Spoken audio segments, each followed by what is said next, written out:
Hola, ¿qué tal? Pues empezamos a retomar un poco la parte teórica que dejamos de ver ya una vez que empezó este detalle de la contingencia. Entonces, el primer video eh, va a ser muy teórico, muy platicado. Vamos a ver bastantes cuestiones de historia. Si necesitan profundizar en los temas, perfectamente les recomiendo que consulten el Tipens o en su defecto pueden entrar a Wikipedia a revisar los artículos históricos del desarrollo de la teoría electromagnética. Están muy amenos y bastante accesibles. Entonces, empezamos con la pregunta, ¿qué es la luz? Pues la respuesta del libro es un tipo de radiación electromagnética. Ya hemos platicado que esto es particularmente radiación electromagnética y onda electromagnética vienen a ser lo mismo. Ya platicamos de qué se tratan, incluso discutimos un poquito con esta cuestión del fantasma electromagnético, cómo es que se producen. Y lo más importante, la luz es aquella radiación electromagnética que puede ser sensada por la vista. Es decir, reservamos el término luz exclusivamente para lo que nosotros podemos captar y denominamos como colores. A lo largo de la historia, esta ha sido una pregunta muy interesante de contestar. Entonces se han tratado de dar varias descripciones. Las principales descripciones de las cuales se habla históricamente, pues es la corpuscular, que tiene que ver con este concepto de partícula, que la luz se puede describir como si fuera una partícula en una pelotita, y por medio de la descripción ondulatoria, es decir, que es una especie de perturbación de onda que va de un punto hacia otro. ¿Sí?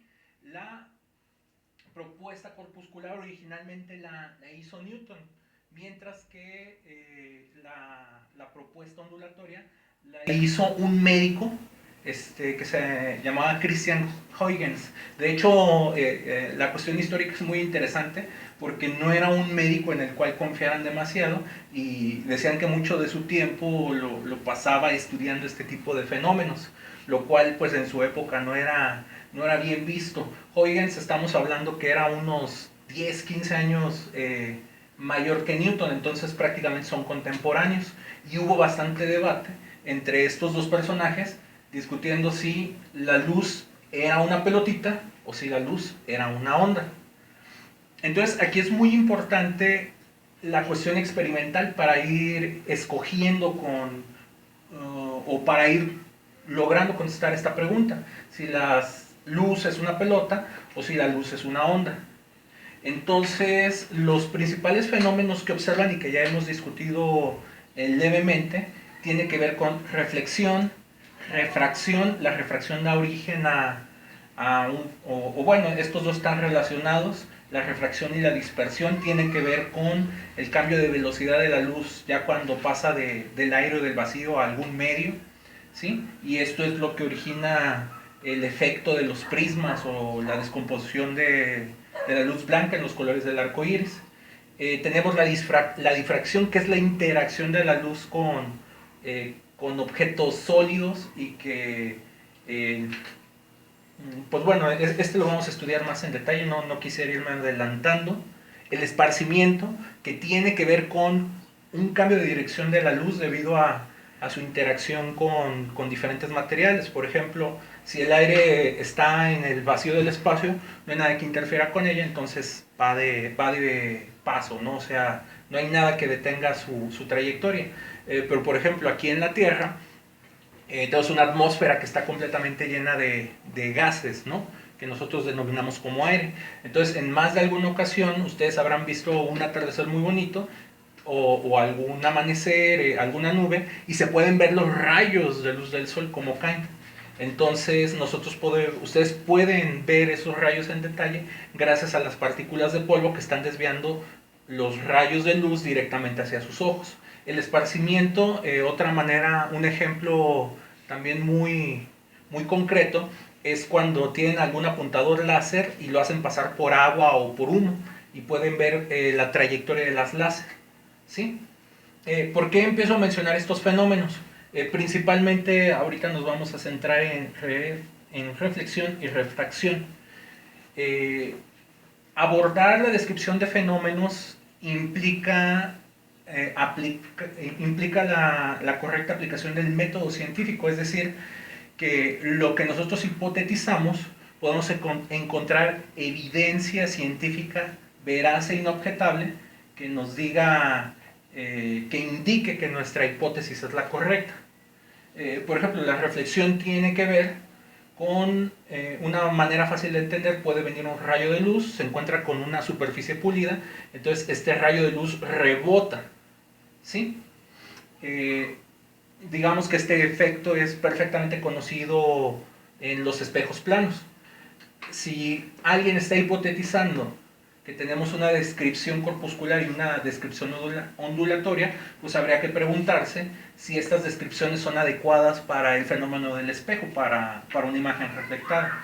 Entonces, particularmente la descripción corpuscular es muy atinada, porque es muy fácil de entender que viene una pelotita, se encuentra con una superficie y esta simplemente rebota, como lo estudiamos en el curso de temas selectos de física 1 con los coeficientes de restitución y los problemas de choque. Por otra parte, un fenómeno ondulatorio, hacer una descripción de reflexión implica cuestiones mucho más complicadas. De alguna manera esta onda tiene que rebotar, pero no se debe de perder. Entonces, digamos que Huygens, para explicar esto, propone un principio que dice que cuando estas ondas alcanzan superficies, cada punto de la superficie se convierte en una fuente de la onda. Este lo vamos a estudiar muy detalladamente en los siguientes videos. Entonces, una explicación más complicada que esa, pues a la gente no le tiende a gustar, y en estas épocas empezó a ganar la opinión de Newton, además de que Newton era bastante afamado. Entonces, Einstein a lo mejor no es muy sabido, pero él propuso teorías físicas que eran incompletas, que eran incorrectas. Pero en su momento, cuando él las propuso, como él ya era muy famoso, pues la gente le prestaba atención, pero independientemente de la fama que pudieran tener estos personajes, el método científico siempre acaba por anteponerse a las opiniones o a la fama de las personas. Entonces, esta idea de Huygens no fue muy bien aceptada. Por ejemplo, para el fenómeno de refracción, la teoría corpuscular no hace una descripción adecuada. Esto implicaba que de alguna forma las pelotitas, por ejemplo, todos sabemos esta ilusión óptica que colocamos un lápiz dentro de un vaso de agua y si vemos a través del agua vamos a ver completamente cortado el lápiz, lo vamos a ver desviado. Entonces, si esta cuestión de las pelotitas era cierto con la de la refracción, para que tuviera sentido, varias descripciones que no vamos a tener mucho tiempo de ver aquí, implicaba que las pelotitas tenían que cuando entraban al agua tenían que viajar más rápidamente, y en esas épocas pues era prácticamente por cuestiones tecnológicas imposible medir la velocidad de la luz, que ese es otro tema bastante interesante. Hay todo un trabajo experimental detrás de diferentes personajes para hacer mediciones de la velocidad de la luz. Pero bueno, por eso lo vamos a tener que dejar de lado por momentos. La teoría de ondas de Huygens, explicada de una manera mucho más elegante y más, gustaba más la explicación de las ondas para hacer el cambio de medio, ¿sí? Pero como les comento, esto lo vamos a discutir un poco más adelante, vamos a ver la demostración paso por paso. Entonces, la refracción y la dispersión, digamos que la descripción ondulatoria era más adecuada. Van pasando los años y se encontraron fenómenos como la difracción, que tiene que ver con la interacción de la luz con objetos afilados o con objetos muy finos. Un ejemplo muy sencillo es, viene la luz, se encuentra con un objeto sólido, de hecho lo voy a poner por aquí. Entonces es bien sabido que los objetos no generan sombras perfectas. Si yo tengo aquí una fuente de iluminación, esto no produce una sombra absoluta. Es decir, si ponemos una pantalla de este lado, no vamos a ver completamente negro donde está el objeto y completamente iluminado en los filos del objeto. De hecho, vamos a ver, si observamos con bastante cuidado, que el filo de la sombra no está bien definido, que tiene una parte que le llamamos umbra, que es la sombra, y una que se llama penumbra, que es como una especie de sombra degradada. Entonces, esto fue una evidencia muy contundente de que la teoría corpuscular pues no era la descripción más adecuada para la luz. Cuando esta descripción se empieza a hacer con la teoría ondulatoria, la predice perfectamente. Y entonces aquí empezamos a entrar un poquito a estos personajes que los ordené más o menos de manera temporal. Con el paso del tiempo, la teoría de Huygens empieza a ganar, digamos, más predicciones, más éxitos, más aciertos. Y llegamos con Maxwell. Si ustedes recuerdan, en el primer parcial platicamos un poquito sobre las leyes del electromagnetismo y discutimos a grosso modo las 4 ecuaciones de Maxwell. Resulta que cuando Maxwell, las ecuaciones no las descubrió Maxwell las 4, más bien Maxwell tuvo la inteligencia de ver que esas 4 ecuaciones se podían combinar, se podían revolver. Cuando se combinan las 4 ecuaciones, se lo pueden imaginar como un sistema de ecuaciones. Son ecuaciones que tienen como variables al campo eléctrico y al campo magnético. Si las ecuaciones se empiezan a combinar para encontrar despejes tanto para el campo eléctrico como el campo magnético, queda una ecuación de onda como la que vimos en el segundo parcial. Entonces Maxwell predecía de manera teórica la propuesta de Huygens, es decir, una descripción matemática que tenía que ver completamente con ondas. Esto fue exactamente en 1900. Si no me falla la memoria, un par de años después aparece Hertz y Hertz logra medir las ondas, ¿sí? Entonces Hertz hace la verificación experimental de la teoría de Maxwell, que fue hipotetizada en los 1800 por Huygens. Entonces hasta aquí, prácticamente para esa época, se había descartado por completo las ideas corpusculares y se quedaron completamente con la descripción de ondas. Pero bueno, la tecnología empieza a avanzar, empezamos a hacer nuevos descubrimientos y empiezan a aparecer algunos nuevos fenómenos. Por ejemplo, el fenómeno fotoeléctrico, que es por el tema que se le dio el premio Nobel a Albert Einstein. Hay muchas personas que escuchan el Nobel de Einstein y piensan que tiene que ver con la relatividad, pero es incorrecto. En realidad, Einstein se ganó el premio Nobel debido a la descripción del fenómeno fotoeléctrico. Cuando se trata de el efecto fotoeléctrico, a grosso modo tiene que ver con cómo la luz es capaz de mover electrones en materiales conductores eléctricos. Entonces, cuando se hacen las descripciones con las teorías ondulatorias, falla catastróficamente. De hecho, hay todo un tema en física que se llama la catástrofe ultravioleta, debido a que la teoría electromagnética no podía explicar por qué la luz ultravioleta arrancaba fácilmente electrones, mientras que la luz visible no lo podía hacer. Entonces Einstein vuelve a esta descripción corpuscular y se vuelve a imaginar a los fotones como una pelotita, y la descripción es tan elegante y tan simple que le da de lleno, ¿sí? Y entonces empieza aquí a aparecer este debate de la dualidad onda-partícula. También otro detalle que tenía la teoría ondulatoria, de acuerdo a lo que estuvimos nosotros viendo en la parte de ondas, siempre hablábamos de algún medio por el cual tiene que viajar la onda. Entonces, una onda tan rápida como la luz, pues necesitaba algún medio muy especial para viajar, y entonces aparece una idea que se llama el éter, ¿sí? Incluso por ahí le llamaban una especie de quinto elemento. Y durante muchos años se trató de verificar o de medir este éter sin mucho éxito. ¿Por qué necesitaba un medio material? Pues bueno, ¿cómo iba a llegar la luz del sol hasta la Tierra si no había por dónde viajar a la onda? Entonces aparecen estos dos personajes que también son premios Nobel, Michelson y Morley, y hacen un experimento para tratar de medir el éter, ¿sí? Y lo hacen a través de interferometría. La interferometría la vamos a ir discutiendo un poco más adelante. Y a la conclusión que llegan es que no era necesaria la existencia de este medio. Es decir, que la luz podía ser medida de tal forma que no lo ibas a poder ver más rápido en un sistema de referencia o más lento en otro.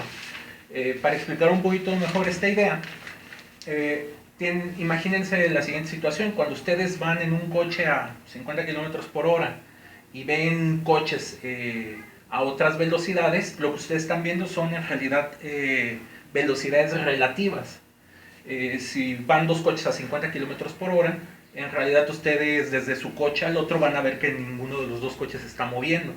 Y esto tiene que ver con una cuestión de ilusión óptica, ¿no?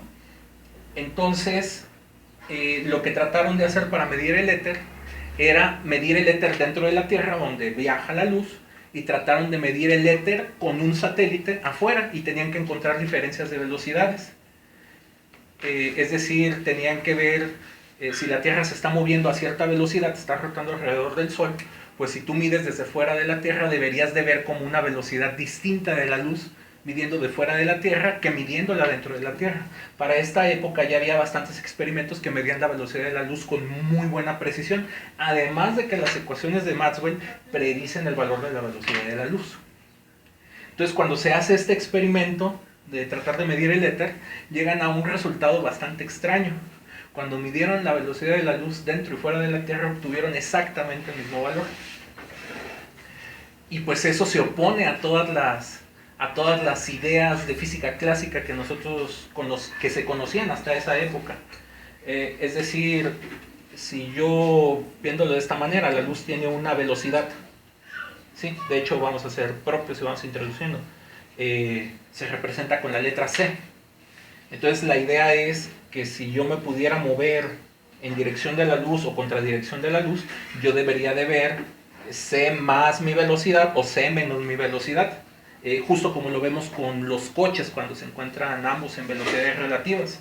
Pero cada vez que se intenta medir la velocidad de la luz desde el reposo en dirección a la velocidad de la luz o contra dirección de la velocidad de la luz, solamente se obtiene ese valor. Entonces, la realidad es que las leyes de la física muchas veces no son tan esperadas o tan lógicas como uno podría imaginarse. De hecho, con el paso del tiempo se ha verificado cada vez más que la velocidad de la luz es la velocidad más alta que se puede alcanzar en el universo. De hecho, vamos a resolver algunos tipos de problemas de relatividad, algunos de los más básicos, para que entiendan un poquito mejor estas ideas. Pero para finalizar esta explicación, les pongo los siguientes ejemplos extremos. Si ustedes tuvieran alguien moviéndose a la velocidad de la luz y esta persona en movimiento, este objeto en movimiento trata de medir la velocidad de la luz, no va a encontrar dos veces la velocidad de la luz. Perdón, no va a encontrar un cero. De hecho, va a encontrar otra vez la velocidad de la luz. Si una persona viaja en contradirección a la propagación de luz y trata de medir su velocidad, no va a encontrar dos veces la velocidad de la luz. De hecho, va a volver a medir la velocidad de la luz. Y esto ocasiona unas consecuencias catastróficas. Resulta que para que esto sea cierto, el tiempo no es absoluto. El tiempo es relativo y es diferente para cada observador. Es decir, cada quien tenemos nuestro propio tiempo debido a esta consecuencia. Y eso es todavía más antiintuitivo. Pero resulta que cuando se hacen estos experimentos y estas corroboraciones en un acelerador de partículas, la realidad es esta. Y esto ocasionó que toda la mecánica desarrollada por Newton tuviera que ser corregida precisamente con las ideas de Einstein. De hecho, las teorías de relatividad especial son perfectamente compatibles con la teoría de Maxwell. Con quienes no son compatibles son con la teoría de Newton. Entonces, la conclusión general de todo esto es que la teoría de Newton es solamente una teoría aproximada. La teoría correcta, en este caso, es la de Einstein. Entonces, en la siguiente serie de videos vamos a ir abordando cada uno de estos detalles, vamos a ir retomando ya problemas de reflexión. Estos sí no los vimos y fue por una cuestión didáctica. La idea de estos videos es ver esto en detalle. Vamos a retomar lo de refracción. Estos problemas ustedes ya lo saben hacer, pero pues bueno, las cuestiones teóricas de cómo es una descripción corpuscular o ondulatoria, eso no hubo mucho tiempo de verlo. Vamos a abordar un poquito de qué se trata la difracción y vamos a ver uno o dos ejercicios muy básicos. El esparcimiento no estamos en condiciones matemáticas de abordarlo, ni tampoco nos daría tiempo de hacerlo. Y lo que sí vamos a ver son algunos problemitas básicos muy simples de relatividad especial. Obviamente no vamos a deducir las fórmulas, pero les vamos a presentar las fórmulas, las cuales van a ver que son bastante accesibles. ¿Qué tan complicado es esto? Pues bueno, cuando yo andaba en la prepa, el examen de admisión a la Facultad de Medicina preguntaba este tipo de temas y ya uno que ve las fórmulas, pues no son inalcanzables, solo hay que aprendérselas de memoria.